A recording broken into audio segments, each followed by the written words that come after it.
ಬಾರ್ತೊಲೊಮಿಯೋ Kuma, one of the best written character. Kuma ಒಬ್ಬ former warlord ಮತ್ತೆ one of the original founder of revolutionary army, ಮತ್ತೆ ಹಾಗೆ previous king of Sorbet Kingdom.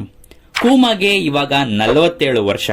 But ಇಷ್ಟೆಲ್ಲ ಮಾಡಿದ್ರು ಕೂಮಾನ journey start ಆಗಿದ್ದು slave ಆಗಿ.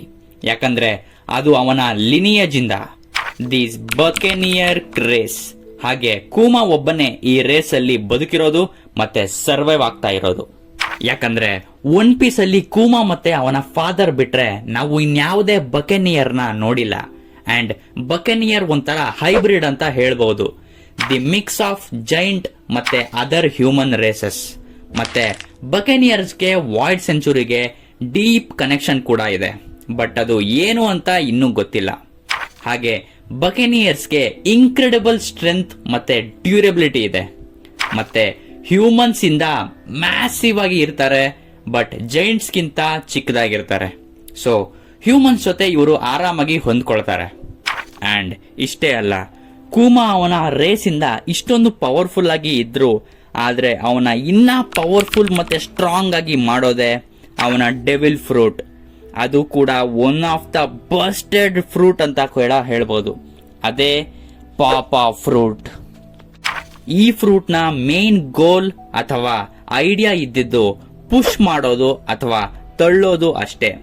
ಬಟ್ ಇದ್ರ ಬಗ್ಗೆ ಜಾಸ್ತಿ ಯೋಚನೆ ಮಾಡ್ತಾ ಮಾಡ್ತಾ ಹೋದ್ರೆ ಇದು ತುಂಬಾ ಕ್ರೇಜಿಯಾಗಿ ಎಲ್ಲರಿಗೂ ಅನ್ಸುತ್ತೆ. ಇದು ಹೇಗೆ ವರ್ಕ್ ಆಗುತ್ತೆ ಅಂದ್ರೆ, ಯೂಸರ್ನ ಕೈಯಲ್ಲಿ ಇದು ಬೇರ್ನ ತರ ಕೈ ಕ್ರಿಯೇಟ್ ಆಗುತ್ತೆ. ಅಂಡ್ ಅದು ಈ ಕೈಯಿಂದನೇ ನಿಜವಾದ ಪವರ್ ಬರುತ್ತೆ. ಅದು ಏನೇ ಆಗಿರ್ಲಿ, ವಸ್ತು, ಅಟ್ಯಾಕ್ಸ್, ಜನ ಅಥವಾ ಈವನ್ ಫೀಲಿಂಗ್ಸ್ ಮತ್ತೆ ಮೆಮೊರೀಸ್ ಕೂಡ ಎಲ್ಲದನ್ನು ಅವನ ಪಾಯಿಂದ ಪುಷ್ ಮಾಡಲಾಗತ್ತೆ. ಇದು ಕೂಮಾನ ನ್ಯಾಚುರಲ್ ಸ್ಟ್ರೆಂತ್ ನ ಎನ್ಹಾನ್ಸ್ ಮಾಡಲಿಲ್ಲ, ಅವನ ಅಲಯನ್ಸ್ ಆಗಿರುವಂತ ಗ್ರೂಪ್ ನ ಕೂಡ ಇದು ಸ್ಟ್ರೆಂಥನ್ ಮಾಡುತ್ತೆ. ಯಾಕಂದ್ರೆ ಕೂಮಾ ಯಾವ್ದಾದ್ರು ಬ್ಯಾಟಲ್ ಅಥವಾ ಫೈಟ್ ಅಲ್ಲಿ ಗಾಯ ಅಥವಾ ನೋವಾಗಿರೋರು ಏನಾದ್ರು ಇದ್ರೆ ಅವರನ್ನ ಕೂಮಾ ಪಟ್ಟಂತ ಅವರ ಗಾಯ ಅಥವಾ ನೋವನ್ನ ಆಚೆ ಹಾಕ್ಬೋದು. ಸೊ ಅವರು ಮತ್ತೆ ಅವರ ಒರಿಜಿನಲ್ ಸ್ಟ್ರೆಂತ್ಗೆ ರಿಕವರ್ ಆಗ್ಬಿಡ್ತಾರೆ. ಅಂಡ್ ಮೇನ್ ವಿಷಯ ಏನು ಅಂದ್ರೆ, ಈ ಶಕ್ತಿಗೆ ಕಾಸ್ಟ್ ಕೂಡ ಇದೆ. ಕೂಮಾ ಯಾರದಾದ್ರೂ ನೋವನ್ನ ಪುಷ್ ಮಾಡಿದ್ರೆ ಆ ನೋವನ್ನ ಕೂಮಾ ಅಥವಾ ಬೇರೆ ಇನ್ಯಾರಾದ್ರೂ ಆ ನೋವನ್ನ ತಗೋಬೇಕಾಗತ್ತೆ. ಇಲ್ಲ ಅಂದ್ರೆ ಆ ನೋವನ್ನ ಮತ್ತೆ ಯಾರಿಂದ ತೆಗೆದ್ನೋ ಅವರಿಗೆ ಮತ್ತೆ ವಾಪಸ್ ಹಾಕ್ಬೇಕಾಗತ್ತೆ. ಬಟ್ ಕೂಮಾ ಎಂತ ಅದ್ಭುತ ವ್ಯಕ್ತಿ ಅಂದ್ರೆ, ಆ ಎಲ್ಲ ನೋವನ್ನ ಕೂಮಾನೇ ತಗೊಳ್ತಾನೆ. ಇದರಿಂದ ಸಾರ್ಬೇಟ್ ಕಿಂಗ್ಡಮ್ ನ ಎಲ್ಲ ವಯಸ್ಸಾದವರು ಮತ್ತೆ ನೋವಿನಿಂದ ಬಳಲುತ್ತಿರೋರು ಎಲ್ಲರೂ ಆರಾಮಾಗಿರ್ತಾರೆ. ಇದ್ರ ಬಗ್ಗೆ ಇನ್ನ ತುಂಬಾ ಡೀಪ್ ಆಗಿ ಹೋಗೋಣ. ಬಟ್ ಇವಾಗ ಡೆವಿಲ್ ಫ್ರೂಟ್ ಬಗ್ಗೆ ಇನ್ನ ತಿಳ್ಕೊಳ್ಳೋಣ ಬನ್ನಿ. ಅಂಡ್ ಈ ಪಾಪಾ ಫ್ರೂಟ್ ಇಂದ ಈವನ್ ಮನುಷ್ಯನನ್ನು ಕೂಡ ಪುಷ್ ಮಾಡಬಹುದು, ಅದು ಕೂಡ ಪ್ರಪಂಚದ ಯಾವುದೇ ಮೂಲೆಗಾದ್ರೂ ಕೂಡ. ಅಂಡ್ ಇದನ್ನೇ ಕೂಮಾ ಸ್ಟ್ರಾ ಹ್ಯಾಟ್ಸ್ ಗೆ ಸಭಾ ಹೊಡಿಲಿ ಮಾಡಿದ್ದು. ಅಂಡ್ ಇಂಟ್ರೆಸ್ಟಿಂಗ್ ಅಂದ್ರೆ, ಕೂಮಾ ಅಂದ್ರೆ ಜಾಪನೀಸ್ ಅಲ್ಲಿ ಬೇರ್ ಅಂತ. ಅಂಡ್ ಕೂಮಾನ ಅಲ್ಟಿಮೇಟ್ ಅಟ್ಯಾಕ್ ನ ಹೆಸರು ಉರ್ಸಾ ಶಾಕ್. ಅಂಡ್ ಈ ಉರ್ಸಾ ಶಾಕ್ ಅನ್ನೋದು ಲ್ಯಾಟಿನ್ ಅಲ್ಲಿ ಬೇರ್ ನ ಹೆಸರು. ಅಂಡ್ ಕೂಮಾ ಒಬ್ಬ ಬ್ರೈಟ್ ಸ್ಟಾರ್. ಯಾಕಂದ್ರೆ ತುಂಬಾ ಹಿಂದೆ ಪೈರೇಟ್ಸ್ಗೆ ಮತ್ತೆ ಸ್ಲೇವ್ಸ್ಗೆ ತುಂಬಾ ಇಂಪಾರ್ಟೆಂಟ್ ಆದ ರಿಯಲ್ ಸ್ಟಾರ್ ಅಂದ್ರೆ ಆ ಸ್ಟಾರ್ ನ ಹೆಸರು ಪೋಲಾರಸ್ ಅಂತ. ಅಂಡ್ ಅದು ನಮ್ಮ ಕರೆಂಟ್ ವರ್ಲ್ಡ್ ಅಲ್ಲಿ ಇದೆ. ಅದು ಕೂಡ ದಿ ಉರ್ಸಾ ಮೇಜರ್ ಕಾನ್ಸ್ಟಿಲೇಷನ್ ಅಲ್ಲಿ. ಇವಾಗ್ಲೂ ಕೂಡ ಸರ್ಚ್ ಮಾಡಬಹುದು. ಅಂಡ್ ಈ ಪೊಲಾರಸ್ ಸ್ಟಾರ್ ತುಂಬಾ ಬ್ರೈಟೆಸ್ಟ್ ಸ್ಟಾರ್ ಆಗಿರೋದ್ರಿಂದ ಜನಕ್ಕೆ ಕಾಂಪೋಸ್ ಇಲ್ಲದೆ ನಾರ್ತ್ ಎಲ್ಲಿ ಅಂತ ಗೊತ್ತಾಗ್ತಿತ್ತು. ಅಂಡ್ ಕೂಮಾ ಕೂಡ ಅದೇ ಪೊಲಾರಸ್ ಸ್ಟಾರ್ ತರ. ಯಾಕಂದ್ರೆ ಅವನು ಎಷ್ಟೋ ಜನಕ್ಕೆ ಅವರ ಡೈರೆಕ್ಷನ್ಸ್ಗೆ ದಾರಿ ತೋರಿಸಿದಾನೆ, ಅಥವಾ ಡೆಸ್ಟಿನೇಷನ್ಗೆ ಅಂತ ಕೂಡ ಹೇಳ್ಬೋದು. ಅಂಡ್ ತುಂಬಾ ಹಿಂದೆ ಆ ಪೊಲಾರಸ್ ಸ್ಟಾರ್ ಅನ್ನೋದು ಸ್ಲೇವ್ಸ್ ಗಳಿಗೆ ಹೋಪ್ ಆಗಿತ್ತು. ಸೊ ಇದು ಕೂಡ ಕೂಮಾಗೆ ಟೈ ಆಗುತ್ತೆ. ಯಾಕಂದ್ರೆ ಅವನು ಕೂಡ ಅವನ ಜೀವನದಲ್ಲಿ 2 ಡಿಫರೆಂಟ್ ಟೈಮ್ ಲೈನ್ ಅಲ್ಲಿ ಅವನು ಕೂಡ ಸ್ಲೇವ್ ಆಗಿದ್ದ. ಹಾಗೆ ಕೂಮಾಗಿದ್ದ ಸನ್ ಗಾಡ್ ನ ಬಿಲೀವ್ ಇಂದ ಅವನು ಲಿಬರೇಷನ್ ಮತ್ತೆ ಹೋಪ್ ನ ಬಿಡ್ಲಿಲ್ಲ. ಅಂಡ್ ಕೂಮಾಗೆ ಒನ್ ಪೀಸ್ ಅಲ್ಲಿ ಎಷ್ಟು ಸ್ಟ್ರಾಂಗೆಸ್ಟ್ ಕ್ಯಾರೆಕ್ಟರ್ಸ್ ಗಳಿಗೆ ಕನೆಕ್ಷನ್ ಇದೆ ಅಂದ್ರೆ, ಓ ಮೈ ಗಾಡ್, ಅವನು ವರ್ಸ್ ಜನರೇಷನ್ ನ ಕ್ಯಾಪ್ಟನ್ ಬಾನಿಗೆ ಅಪ್ಪ, ಮತ್ತೆ ಸ್ಟ್ರಾ ಹ್ಯಾಟ್ಸ್ ಸ್ಪೆಸಿಫಿಕ್ಲಿ ಲೂಫಿ. ಯಾಕಂದ್ರೆ ಕೂಮಾಗೆ ಲೂಫಿ ಬಗ್ಗೆ ತಿಳಿದಾಗಿಂದ ಅವನು ಲೂಫಿನ ಅಬ್ಸರ್ವ್ ಮಾಡ್ತಾನೆ ಬಂದ. ಅದಕ್ಕೆ 2 ಕಾರಣ ಇರಬಹುದು. ಒಂದು, ಅದು ಅವನ ಫ್ರೆಂಡ್ ಮಂಕಿ ಡಿ ಡ್ರ್ಯಾಗನ್ ನ ಮಗ ಲೂಫಿ ಅಂತ ಇರಬಹುದು, ಅಥವಾ ಲೂಫಿನ ರಬ್ಬರಿ ಪವರ್ಸ್ ಸನ್ ಗಾಡ್ ಗೆ ಕನೆಕ್ಷನ್ ಇದೆ ಅಂತ ಅದಕ್ಕೆ ಕೂಮಾ ಸನ್ ಗಾಡ್ ನ ಸೇಫ್ ಆಗಿರ್ಬೇಕು ಅಂತ ಪ್ರೊಟೆಕ್ಟ್ ಮಾಡ್ತಾ ಬಂದಿರಬಹುದು. ಅಂಡ್ ನನಗನ್ನಿಸೋದು 2 ಕೂಡ ಇರಬಹುದು ಅಂತ. ಯಾಕಂದ್ರೆ ಲೂಫಿ ಸನ್ ಗಾಡ್ ಆಗಿದ್ರು ಆಗಿಲ್ದೇ ಇದ್ರು ಲೂಫಿನ ಕೂಮಾ ಕಾಪಾಡ್ತಿದ್ದ ಅಂತ. ಅಂಡ್ ಅದು ಕೂಡ ಕೂಮಾ ಸ್ಟ್ರಾ ಹ್ಯಾಟ್ಸ್ ನ ಸೇವ್ ಮಾಡಿದ್ದು ಮರೀನ್ ಅಡ್ಮಿರಲ್ ಕೀಜರು ಇಂದ. ಬಟ್ ಕೀಜರ್ಗೂ ಕೂಡ ಎಷ್ಟು ಕನೆಕ್ಷನ್ ಇದೆ, ಆದ್ರೆ ಅವರೇನೋ ಅಷ್ಟೊಂದು ಕ್ಲೋಸ್ ಫ್ರೆಂಡ್ಸ್ ಏನೋ ಅಲ್ಲ. ಬಟ್ ಇವರು ಎಗ್ಹೆಡ್ ಅಲ್ಲಿ ಒಟ್ಟಿಗೆ ಟೈಮ್ ಸ್ಪೆಂಡ್ ಮಾಡಿದ್ರು. ಅಂಡ್ ಕೂಮಾಗೆ ಮತ್ತೆ ಕೀಜರುಗೆ ಇರೋದು ಇನ್ನೊಂದು ಕನೆಕ್ಷನ್ ಏನಪ್ಪಾ ಅಂದ್ರೆ, ಕೀಜರುನ ಪವರ್ಸ್ ಏನೇ ಕೂಮಾಗೆ ಮತ್ತೆ ಬೇರೆ ಪಾಸಿಫಿಸ್ತಾಗೆ ಹಾಕಿರೋದು.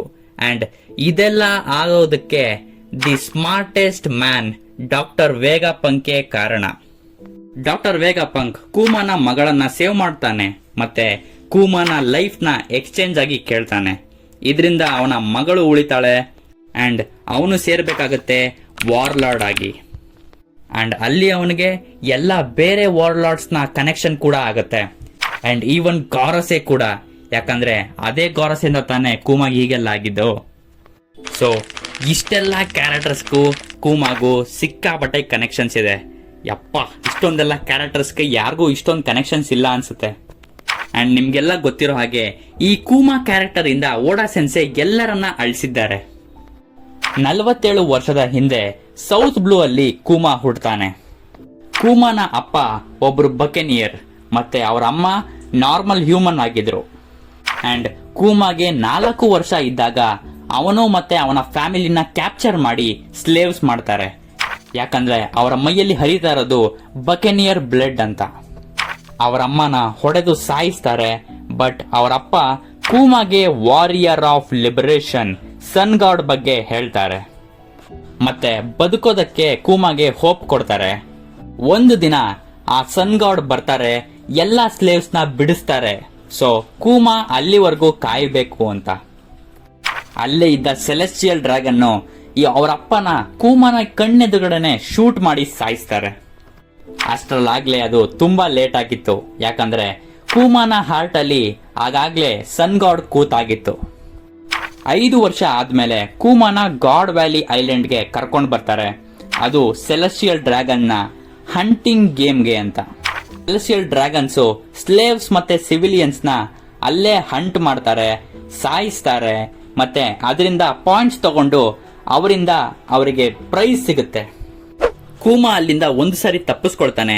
ಬಟ್ ಸ್ಲೇವ್ಸ್ ಅವನನ್ನ ಹಿಡಿತಾರೆ. ಯಾಕಂದ್ರೆ ಕೂಮಾ ಇಂದ ಬೇರೆ ಸಿವಿಲಿಯನ್ಸು ಬೇಗ ಸ್ವಲ್ಪ ಜಾಸ್ತಿ ಹೊತ್ತು ಬದುಕಬಹುದು ಅಂತ. ಯಾಕಂದ್ರೆ ಕೂಮಾ ಒಬ್ಬ ಬಕೆನಿಯರ್ ಕ್ಲಾನ್ ಆಗಿರೋದ್ರಿಂದ ಕೂಮಾ ಒಬ್ಬ 10,000 ಪಾಯಿಂಟ್ಸ್ ನ ಹೊಂದಿರ್ತಾನೆ. ಸೊ ಅವನನ್ನ ಪ್ರೊಟೆಕ್ಟ್ ಮಾಡ್ಕೊಳ್ಳಕ್ಕೆ ಸಿವಿಲಿಯನ್ಸು ಅವನ್ನ ಹಾಸ್ಟೇಜ್ ಆಗಿ ತಗೋತಾರೆ. ಅಂಡ್ ಇದೇ ಟೈಮಲ್ಲೇ ಕೂಮಾ ಜಿನ್ನಿ ಮತ್ತೆ ಇವಾನ್ ಕಾವ್ನ ಮೀಟ್ ಆಗ್ತಾನೆ. ಅಂಡ್ ಅವರೆಲ್ಲ ಸೇರಿ ಪ್ಲಾನ್ ಮಾಡ್ತಾರೆ, ಏನು ಅಂದ್ರೆ ಡೆವಿಲ್ ಫ್ರೂಟ್ ನ ಕದಿಯೋದು, ಅದರಿಂದ ಅವರು ಮತ್ತೆ ಅಲ್ಲಿಂದ ಸ್ವಲ್ಪ ಜನನ ತಪ್ಪಿಸ್ಕೊಳ್ಳೋದು ಅಂತ. ಅಂಡ್ ಅದೇ ಟೈಮಲ್ಲೇ ಜಿನ್ನಿ ಬೇರೆ ಮೇಜರ್ ಪೈರೇಟ್ಸ್ಗೆ ಮೆಸೇಜ್ ಕಳಿಸ್ತಾಳೆ, ಅವರಿಂದ ಗಾಡ್ ವ್ಯಾಲಿಲಿ ದೊಡ್ಡ ಡಿಸಾಸ್ಟರ್ ಆಗ್ಲಿ ಅಂತ. ಅಂಡ್ ಅದೇ ಟೈಮ್ ನ ಯೂಸ್ ಮಾಡ್ಕೊಂಡು ಇವರೆಲ್ಲ ತಪ್ಪಿಸ್ಕೋಬೇಕು ಅಂತ. ಅಂಡ್ ರೆವಲ್ಯೂಷನರಿ ಆರ್ಮಿ ಕೂಡ ಹುಟ್ಟೋದಿಕ್ಕೆ ಇದೇ ಗಾಡ್ ವ್ಯಾಲಿ ಇನ್ಸಿಡೆಂಟೇ ಕಾರಣ. ಯಾಕಂದ್ರೆ ಮಂಕಿ ಡಿ ಡ್ರ್ಯಾಗನ್ ಕೂಡ ಇದೇ ಗಾಡ್ ವ್ಯಾಲಿಲಿ ಮರೀನ್ ಆಗಿರ್ತಾನೆ. ಅಂಡ್ ವರ್ಲ್ಡ್ ಗವರ್ಮೆಂಟ್ ನ ನಿಜವಾದ ಮುಖ ನೋಡ್ತಾನೆ. ಸೊ ಅವರ ನಿಜವಾದ ಮುಖ ತಿಳ್ಕೊಂಡಾದ್ಮೇಲೆ ಅವನು ಕೂಮಾ ಮತ್ತೆ ಟೀಮ್ ನ ಕಾಪಾಡ್ತಾನೆ. ಅಂಡ್ ಮೇನ್ ಆಗಿ ಕೂಮಾ ಅವನ ಪಾಪ್ ಆಫ್ ಫ್ರೂಟ್ ನ ಇದೇ ಗಾಡ್ ವ್ಯಾಲಿಲಿ ತಿಂದಿದ್ದು. ಇದರಿಂದ ಸೈಂಟ್ ಸ್ಯಾಟನ್ಗೆ ತುಂಬಾ ಕೋಪ ಬರುತ್ತೆ. ಯಾಕಂದ್ರೆ ಸ್ಯಾಟನ್ಗೆ ಬಕೆನಿಯರ್ಸ್ ಅಂದ್ರೆ ಆಗಲ್ಲ. ಬಟ್ ಯಾಕೆ ಅಂತ ಗೊತ್ತಿಲ್ಲ. ಆದ್ರೂ ಕೂಮಾ ಗಾಡ್ ವ್ಯಾಲಿಯಿಂದ ಅವನನ್ನು ಸೇರಿಸಿ 500 ಜನನ ಕಾಪಾಡ್ತಾನೆ. ಅಂಡ್ ಇದೇ ಕಾರಣದಿಂದ ಕೂಮಾಗೆ ಹ್ಯಾಂಡ್ಸ್ ಆಫ್ ಲಿಬರೇಷನ್ ಅಂತ ಟೈಟಲ್ ಬರುತ್ತೆ, similar to warrior of liberation. Sun god ಯಾಕಂದ್ರೆ ಕೂಮಾ ಅಲ್ಲಿ ಅವನು ದೇವರು ಮಾಡೋಕೆ ಆಗದನ್ನ ಅವನು ಮಾಡ್ತಾನೆ. ತಪ್ಪಿಸ್ಕೊಂಡ್ಮೇಲೂ ಕೂಡ ಕೂಮಾ ಸನ್ ಗಾಡ್ಗೆ ಪ್ರೇ ಮಾಡ್ತಾನೆ, ಒಂದಲ್ಲ ಒಂದಿನ ಸನ್ ಗಾಡ್ ಬರ್ತಾನೆ ಅಂತ. ಅಂಡ್ ಕೂಮಾ ಸಾರ್ಬೆಟ್ ಕಿಂಗ್ಡಮ್ ಅಲ್ಲಿ ಉಳಿತಾನೆ. ಅಲ್ಲಿರೋ ಎಲ್ಲ ವೃದ್ಧರ ಮತ್ತೆ ನೋವಲ್ಲಿ ಬಳಲ್ತಾ ಇರೋರ್ನ ಕಾಪಾಡ್ತಾ ಬರ್ತಾನೆ. ಹೇಗೆ ಅಂದ್ರೆ ಕೂಮಾ ಒಬ್ಬ ಬಕೆನಿಯರ್ ಆಗಿರೋದ್ರಿಂದ ಅವನ ಬಾಡಿ ತುಂಬಾ ಡ್ಯೂರೇಬಿಲಿಟಿ ಮತ್ತೆ ಸ್ಟ್ರೆಂತ್ ಇಂದ ಕೂಡಿರುತ್ತೆ. ಸೊ ಅವನು ಎಲ್ಲಾ ವೃದ್ಧರ ಮತ್ತೆ ನೋವೊಂದಿರೋರ ಅವರ ಪೈನ್ ಅನ್ನ ತಗೊಂಡು ಇವನ ಬಾಡಿಗೆ ಹಾಕೋತಾ ಇರ್ತಾನೆ. ಸೊ ಸೆಲ್ಫ್ ಸ್ಯಾಕ್ರಿಫೈಸ್ಗೆ ಇನ್ನೊಂದು ಹೆಸರೇ ಕೂಮಾ ಅಂತ ಹೇಳ್ಬೋದು. ಬಟ್ ಇಂಟ್ರೆಸ್ಟಿಂಗ್ ಅನ್ಸೋದು ಜಿನ್ನಿ ಕೂಮಾನ ಮದ್ವೆ ಆಗೋಕೆ ಬರ್ತಾಳೆ. ಬಟ್ ಕೂಮಾ ಕೂಡ ಅವಳ ಜಿನ್ನಿನ ಲವ್ ಮಾಡ್ತಾನೆ. ಬಟ್ ಆದ್ರೂ ಕೂಡ ಮದ್ವೆ ಬೇಡ ಅಂತ ಅಂತಾನೆ. ಯಾಕಂದ್ರೆ ಕೂಮಾನ ತಾಯಿ ಬಕೆನಿಯರ್ ಇಂದಾನೇ ಸತ್ರು. ಅದಕ್ಕೆ ಜಿನ್ನಿಗೂ ಕೂಡ ಅದೇ ಪರಿಸ್ಥಿತಿ ಬರಬಾರ್ದು ಅಂತ. ಅಂಡ್ ಇದೇ ಟೈಮಲ್ಲೇ ಫ್ರೀಡಮ್ ಫೈಟರ್ ಆದಂತ ಡ್ರ್ಯಾಗನ್ ಬಗ್ಗೆ ಕೂಮಾಗೆ ಗೊತ್ತಾಗುತ್ತೆ. ಕೂಮಾ ಡ್ರ್ಯಾಗನ್ ಬಗ್ಗೆ ತಿಳ್ಕೊಂಡು ಖುಷಿ ಆಗ್ತಾನೆ ಮತ್ತೆ ಇನ್ಸ್ಪೈರ್ ಕೂಡ ಆಗ್ತಾನೆ. ಇದೇ ಕೂಮಾನ ಸಾರ್ಬೆಟ್ ಕಿಂಗ್ಡಮ್ ಅಲ್ಲಿ ಈವಿಲ್ ಕಿಂಗ್ ಆಗಿರುವಂತ ಬೆಕೋರಿನ ವಿರುದ್ಧ ನಿಲ್ಲೋ ಹಾಗೆ ಮಾಡಿದ್ದು. ಬೆಕೋರಿ ಸಾರ್ಬೆಟ್ ಕಿಂಗ್ಡಮ್ ಅಲ್ಲಿ ಇರುವಂತ ಬಡವರಿಗೆ ಸಿಕ್ಕಾಪಟ್ಟೆ ತೊಂದರೆ ಕೊಡ್ತಾ ಇರ್ತಾನೆ. ಸೊ ಆದ್ರೂ ಕೂಡ ಕೂಮಾ ವೈಲೆನ್ಸ್ ನ ಯೂಸ್ ಮಾಡಲ್ಲ. ಅದರಿಂದ ಅವನನ್ನ ಮತ್ತೆ ಅವನ ಜೊತೆಲಿ ನಿಂತಿರೋರ್ನ ಜೈಲ್ಗೆ ಹಾಕ್ತಾರೆ. ಅಂಡ್ ಅಲ್ಲಿ ಪ್ರಿಸನ್ ಬ್ರೇಕ್ ಆಗುತ್ತೆ, ಅದು ಕೂಡ ಡ್ರ್ಯಾಗನ್ ಮತ್ತೆ ಇವಾನ್ಕಾವಿಂದ. ಆಗ ಸಾರ್ಬೆಟ್ ಕಿಂಗ್ಡಮ್ ಅಲ್ಲಿ ರೆವಲ್ಯೂಷನ್ ಆಗುತ್ತೆ. ಅಂಡ್ ಆಗ್ಲೇ ಕೂಮಾ ರೆವಲ್ಯೂಷನರಿ ಆರ್ಮಿಗೆ ಸೇರ್ತಾನೆ. ಅಂಡ್ ಜಿನ್ನಿ ಕೂಡ ನಾನು ಕೂಮಾ ಜೊತೆನೆ ಇರಬೇಕು ಅಂತ ಅವಳು ಕೂಡ ರೆವಲ್ಯೂಷನರಿ ಆರ್ಮಿಗೆ ಸೇರ್ಕೋತಾಳೆ. ಅಂಡ್ ಅದೇ ಟೈಮಲ್ಲೇ ಜಿನ್ನಿನ ಕ್ಯಾಪ್ಚರ್ ಮಾಡ್ತಾರೆ ಮತ್ತೆ ಅವಳು ವರ್ಲ್ಡ್ ನೋಬಲ್ ನ ಹೆಂಡತಿ ಆಗ್ಬೇಕು ಅಂತ ಫೋರ್ಸ್ ಮಾಡ್ತಾರೆ. ಬಟ್ ಆ ವರ್ಲ್ಡ್ ನೋಬಲ್ ಯಾರು ಅಂತ ಇನ್ನೂ ಗೊತ್ತಾಗಿಲ್ಲ. ಕೊನೆಗೆ ಜಿನ್ನಿ ಅವಳ ಮಗಳು ಬಾನಿಗೆ ಜನ್ಮ ಕೊಡ್ತಾಳೆ. ಈ ನ್ಯೂಸ್ ಕೂಮಾನ ಚೇಂಜ್ ಮಾಡುತ್ತೆ. ಅವನು ನಾನ್ ವೈಲೆನ್ಸ್ ಆಗಿ ರೆವಲ್ಯೂಷನ್ ಮಾಡ್ತಿದ್ದ. ಬಟ್ ಇದನ್ನ ಕೇಳಿ ಈ ನಾನ್ ವೈಲೆನ್ಸ್ ನ ಯಾರು ಡಿಸರ್ವ್ ಮಾಡಲ್ಲ, ಅವರಿಗೆ ನಿಜವಾದ ವೈಲೆನ್ಸ್ ಏನು ಅಂತ ತೋರಿಸ್ತಾನೆ. ಅಂಡ್ ಇಂಟ್ರೆಸ್ಟಿಂಗ್ ಅಂದ್ರೆ ಜಿನ್ನಿ ಬಾನಿ ಜೊತೆಗೆ ಎಸ್ಕೇಪ್ ಆಗ್ತಾಳೆ. ಅವಳು ಕೂಮಾಗೆ ನಾನು ಯಾವಾಗ್ಲೂ ಅವನ ಪ್ರೀತಿಸ್ತೀನಿ ಅಂತ ಹೇಳೋಕೆ ಹೇಳಿ ಅಲ್ಲೇ ಪ್ರಾಣ ಬಿಡ್ತಾಳೆ. ಕೂಮಾ ಅಲ್ಲಿಗೆ ಬಂದು ನೋಡಿದಾಗ ಅವನಿಗೆ ಸಿಕ್ಕಾಬಟ್ಟೆ ಬೇಜಾರಾಗುತ್ತೆ. ಮತ್ತೆ ಆ ಜಿನ್ನಿ ಪಕ್ಕದಲ್ಲಿದ್ದಿದ್ದೆ ಬೇಬಿ ಬಾನಿ. ಅವಳನ್ನ ಇವಾಗ ಯಾರಾದ್ರೂ ಒಬ್ರು ನೋಡ್ಕೊಳ್ಬೇಕಿತ್ತು. ಸೊ ಕೂಮಾನೇ ಅವಳನ್ನ ನೋಡ್ಕೊಳಕ್ಕೆ ಶುರು ಮಾಡ್ತಾನೆ. ಇಲ್ಲಿಂದ ಕೂಮಾನ ಹೊಸ ಜೀವನದ ಪುಟ ಶುರುವಾಗುತ್ತೆ. The greatest father of all time. Kuma ಬಾನಿನೂ ನೋಡ್ಕೊಳ್ತಾನೆ ಮತ್ತೆ ಸಾಬೋನ ಟ್ರೈನ್ ಮಾಡ್ತಾ ಇರ್ತಾನೆ. ಅಂಡ್ ಆಗ್ಲೇನೆ ಬಾನಿಗೆ ತುಂಬಾ ರೇರ್ ಮತ್ತೆ ಡೇಂಜರಸ್ ಆದ ಕಾಯಿಲೆ ಬರುತ್ತೆ. ಅಂಡ್ ಇದೇ ಕಾಯಿಲೆಯಿಂದ ಬಾನಿ ಅವರ ಅಮ್ಮ ಜಿನ್ನಿ ಕೂಡ ಸತ್ತಿರೋದು. ಅಂಡ್ ಆ ಕಾಯಿಲೆನೆ ಸಾಫೈರ್ ಸ್ಕೇಲ್ ಅಥವಾ ನೀಲಮಣಿ ಕಾಯಿಲೆ. ಬಟ್ ಕೂಮಾ ಬಾನಿಗೆ ನಿನಗೆ 10 ವರ್ಷ ಆದ್ಮೇಲೆ ನೀನು ಸರಿ ಹೋಗ್ತೀಯಾ ಅಂತ ಸುಳ್ಳು ಹೇಳ್ತಾನೆ. ಮತ್ತೆ ರೆವಲ್ಯೂಷನರಿ ಆರ್ಮಿಯಿಂದ ರಿಸೈನ್ ಮಾಡ್ತಾನೆ. ಮತ್ತೆ ಅವನ ಇಡೀ ಜೀವನವನ್ನ ಈ ಕಾಯಿಲೆಗೆ ಕ್ಯೂರ್ ಹುಡ್ಕೋದಕ್ಕೆ ಕಳೀತಾನೆ. ಇದೇ ಟೈಮಲ್ಲೇ ಸಾರ್ಬೆಟ್ ಕಿಂಗ್ಡಮ್ ಅಲ್ಲಿ ತುಂಬಾ ವೈಲೆಂಟ್ ರೆವಲ್ಯೂಷನ್ ಮಾಡ್ತಾನೆ. ಮತ್ತೆ ಕಿಂಗ್ ಆದ ಬೆಕೋರಿನ ಮುಗಿಸ್ತಾನೆ. ಮತ್ತೆ ಸಾರ್ಬೆಟ್ ಕಿಂಗ್ಡಮ್ಗೆ ಯಾರು ತೊಂದರೆ ಕೊಡಬಾರ್ದು, ಇದರ ತಂಟೆ ಯಾರು ಬರಬಾರ್ದು ಅಂತ ಮೆಸೇಜ್ ಕೊಡ್ತಾನೆ. ಮತ್ತೆ ಬಾನಿನೂ ಕೂಡ ಅಲ್ಲೇ ಸಾರ್ಬೆಟ್ ಕಿಂಗ್ಡಮ್ ಅಲ್ಲೇ ಸೇಫ್ ಮಾಡಿ ಅವನು ಕ್ಯೂರ್ ಹುಡ್ಕೋಕೆ ಹೋಗ್ತಾನೆ. ಡ್ರ್ಯಾಗನ್ ಕೂಮಾಗೆ ಡಾಕ್ಟರ್ ವೇಗಾಪಂಕ್ ಬಗ್ಗೆ ಹೇಳ್ತಾನೆ, ಅವನು ಬಾನಿನ ಕಾಪಾಡಬಹುದು ಅಂತ. ಸೊ ಕೂಮಾ ಟೈಮ್ ವೇಸ್ಟ್ ಮಾಡದೆ ಬಾನಿನ ಕರ್ಕೊಂಡು ಎಗ್ಹೆಡ್ಗೆ ಬರ್ತಾನೆ. ಇದು ಡಾಕ್ಟರ್ ವೇಗಾಪಂಕ್ನ ಹೊಸ ಲ್ಯಾಬ್ ಆಗಿರುತ್ತೆ. ಅಂಡ್ ಈ ಮೀಟಿಂಗ್ ಆಗೋದು 4 ವರ್ಷದ ಹಿಂದೆ, ಅಥವಾ ಲೂಫಿ ಅವನ ಜರ್ನಿ ಸ್ಟಾರ್ಟ್ ಮಾಡೋದು 2 ವರ್ಷ ಹಿಂದೆ. ಅಂಡ್ ಡಾಕ್ಟರ್ ವೇಗಾಪಂಕ್ ಬಾನಿನ ಸೇವ್ ಮಾಡೋಕೆ ಒಪ್ಕೊಳ್ತಾನೆ. ಆದ್ರೆ ಕೂಮಾನ ವೇಗಾಪಂಕ್ನ ಹೊಸ ಪ್ರಾಜೆಕ್ಟ್ ಆದ ಪಾಸಿಫಿಸ್ಟಾಗೆ ಮಾಡೆಲ್ ಆಗೋಕೆ ಹೇಳ್ತಾನೆ. ಬಟ್ ಅಲ್ಲೇ ಕೂಮಾನ ವರ್ಸ್ಟ್ ಎನಿಮಿಯಿಂದ ಎಲ್ಲ ಇನ್ನೂ ವರ್ಸ್ಟ್ ಆಗುತ್ತೆ. ಅವನೇ ಸೇಂಟ್ ಸ್ಯಾಟರ್ನ್. ಸ್ಯಾಟರ್ನ್ ಕಾಲ್ ಮಾಡಿ ಕೂಮಾಗೆ ಹೇಳ್ತಾನೆ, ವೇಗಾಪಂಕ್ ಬಾನಿನ ಸೇವ್ ಮಾಡಬೇಕು ಅಂದ್ರೆ ಕೂಮಾ ವಾರ್ಲಾರ್ಡ್ ಆಗ್ಬೇಕು ಅಂತ. ಯಾಕಂದ್ರೆ ವೈಟ್ ಬಿಯರ್ಡ್ ಕ್ರೂನ ಏಸ್ ರೀಸೆಂಟ್ ಆಗಿ ಒಬ್ಬ ವಾರ್ಲಾರ್ಡ್ ನ ಡಿಫೀಟ್ ಮಾಡಿರ್ತಾನೆ. ಸೊ ಒಂದು ಸ್ಪಾಟ್ ಖಾಲಿ ಇದೆ ಅಂತ. ಹಾಗೇನೆ ಕೂಮಾ ಕೂಡ ಅದಕ್ಕೆ ಒಪ್ಕೊಳ್ತಾನೆ. ಬಟ್ ಅಲ್ಲಿಗೆ ಮುಗಿಲಿಲ್ಲ. ಸ್ಯಾಟರ್ನ್ಗೆ ಕೂಮಾ ಅವನ ಮೈಂಡ್ ಮತ್ತೆ ಫ್ರೀ ವಿಲ್ ನ ಕೂಡ ಬಿಡಬೇಕಿತ್ತು. ಮತ್ತೆ ಒಬ್ಬ ಸೈಬಾರ್ಗ್ ಆಗ್ಬೇಕಿತ್ತು. ಮತ್ತೆ ಅವನ ಮಗಳು ಬಾನಿನ ನೋಡೋ ಹಾಗಿಲ್ಲ ಇನ್ಮೇಲೆ ಕೂಮಾ. ಬಟ್ ಕೂಮಾ ಬಾನಿಗೋಸ್ಕರ ಒಪ್ಕೊಳ್ತಾನೆ. ಹಾಗೆ ಕೂಮಾ ಕೂಡ ಬಾನಿನ ಸರ್ಜರಿ ಎಲ್ಲ ಆದ್ಮೇಲೆ ಸಾರ್ಬೆಟ್ ಕಿಂಗ್ಡಮ್ಗೆ ಸೇಫ್ ಆಗಿ ಕಳಿಸ್ಬೇಕು ಅಂತ ಕಂಡೀಷನ್ ಆಗ್ತಾನೆ. ಅಂಡ್ ಹಾಗೇನೆ ಆಗುತ್ತೆ. ಕೂಮಾಗಿಂತ ಮುಂಚೆ ಬಾನಿ ಸರ್ಜರಿನ ಮುಗಿಸಿ ಅವಳನ್ನ ಸೇಫ್ ಆಗಿ ಸಾರ್ಬೆಟ್ ಕಿಂಗ್ಡಮ್ಗೆ ಕಳಿಸ್ತಾರೆ. ಅಂಡ್ ಕೂಮಾ ಬಾನಿಗೆ ಅವಳು ಹುಟ್ಟಿದ್ದಕ್ಕೆ ಥ್ಯಾಂಕ್ಸ್ ಅಂತ ಹೇಳ್ತಾನೆ. ನಿಜವಾಗ್ಲೂ ಅಳಬೇಕು ಅನಿಸ್ತಾ ಇದೆ. The top saddest back story in One Piece. ಕೂಮಾಗೆ ಅವನ ಮಗಳು ಸೇಫ್ ಆಗಿರ್ಬೇಕಿತ್ತು, ಅದಕ್ಕೋಸ್ಕರ ಅವನು ಅವನನ್ನೇ ತ್ಯಾಗ ಮಾಡ್ದ. ಬಟ್ ಕೂಮಾನ ಕಷ್ಟ ಇಲ್ಲೇ ಮುಗಿಲಿಲ್ಲ. ಕೂಮಾ ಈಗ ವಾರ್ಲಾರ್ಡ್ ಆಗಿದ್ದಾನೆ. ವಾರ್ಲಾರ್ಡ್ ಆಗಿ ಸೀನ ಟ್ರಾವೆಲ್ ಮಾಡ್ತಿದ್ದಾನೆ. ಅವನು ಹೋಗೋ ಎಲ್ಲ ಐಲ್ಯಾಂಡ್ ನ ಡಾಕ್ಯುಮೆಂಟ್ ಮಾಡ್ತಿದ್ದಾನೆ.